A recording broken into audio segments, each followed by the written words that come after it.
غربت کی طرف اس قوم کو دھکیلا، ان مسائل کو اگر ہم نے اب جڑ سے کاٹ کر نہ پھینکا تو میں آپ کو بلا خوف تردید یہ کہہ سکتا ہوں کہ پھر یہ سہولت اور آئندہ آنے والے مہینوں میں اور ریلیف وہ بے معنی ہو جائے گا کہ جب تک کہ ہم اس کینسر کو جڑ سے نہیں کاٹیں گے تھرو اے سرجیکل آپریشن.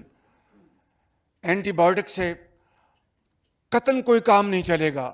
ماضی میں کئی مرتبہ اینٹی بایوٹک ان کو دی گئیں لیکن پھر دوبارہ ہم ہر چیز چھوڑ دی. آج ہمیں سرجری کرنی ہوگی اور تب جا کر انشاءاللہ آپ دیکھیں گے کہ پاکستان ضرور اپنا اقوام عالم میں عمومی طور پر اور اسلامی بلاک میں خصوصی طور پر اپنا کھویا ہوا مقام حاصل کر کے رہے گا.